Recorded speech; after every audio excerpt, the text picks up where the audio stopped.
Hi guys, good evening. This is Vale here. Okay, in this today's topic that I want to talk about is one of the question that always rise when whenever we are going for an interview.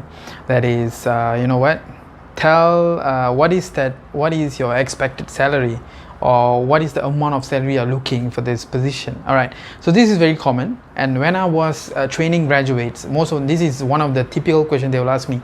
Will, kalau diorang tanya what is your expected salary, what should I say? So I have few tips that I can share with you today, a very quick one, how you can actually plan and request, or when this kind of question comes to in your interview.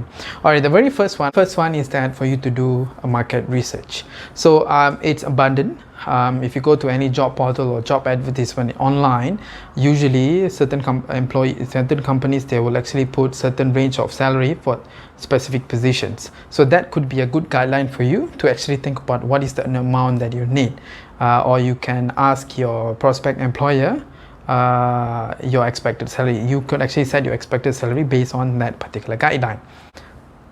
Okay, the second tip is that you need to consider your expenses. Okay, let me give you two examples. So you are staying somewhere in, let's say somewhere in KL, and the company that offered you a job, let's say 3,000 ringgit, and the company is situated in Shah Alam. Of course, with that position, that could be a good salary, but this is personal. This is nothing to do with that professional professional strategy for asking for salary. But this is more to your personal. If you are getting 3,000 and the job is in Shah Alam and you are from KL, you need to be consider what is that amount of salary that you get at the end of the month. Of course, when we talk about 3,000 ringgit basics, you will not be getting 3,000 ringgit after deduction for your statutory EPF.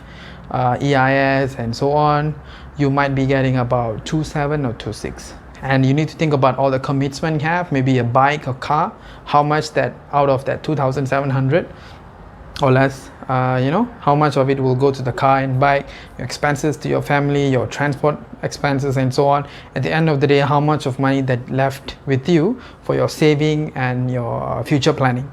So that is also one. And this is also one of the factor that you need to think. If from KL to Shah Alam, if that money is enough for you to travel and to support for your monthly expenses throughout a year or 2 years until you get until you get increment or bonuses and things like that, I think that could be one fit. But let me share with you another example. Is that I have a friend of mine who offered 1,800. He was working in, he stayed in Subang, and the job is actually in somewhere in Cyberjaya. So the basic pay was 1.8, with the transport allowance is about 200 plus, and total is about 2,000 ringgit.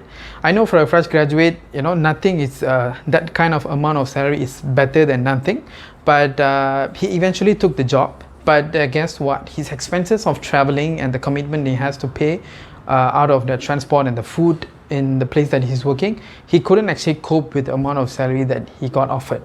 So this is about 7 years ago, if I'm not mistaken. I think the current market price, the market salary is much higher.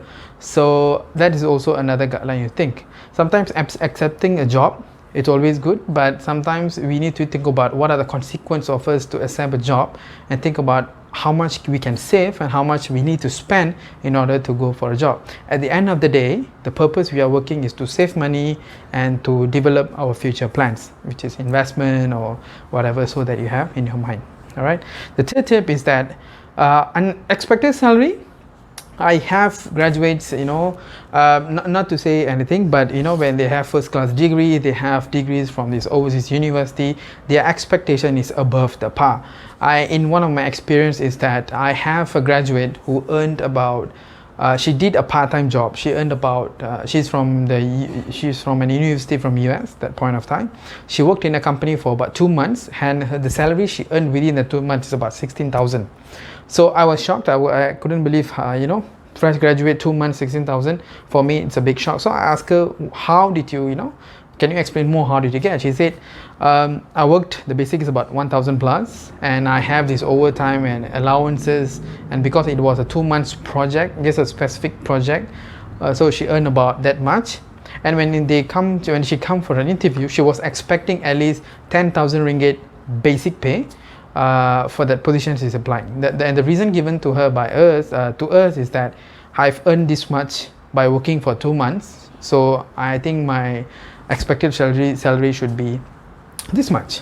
So for me particularly, that doesn't really suits her explanation, because that was a 2 months project that she worked with a specific company, and that kind of amount that the company paid is most probably their project went very well. But for another company to pay her that much of salary expectation per month on an annual basis, it could be not practical, because for that kind of salary, they can usually hire a very senior person with tons of experience to actually run the role. So this is the 3 tips that I would like to share with you. The third one is being realistic with your expectation.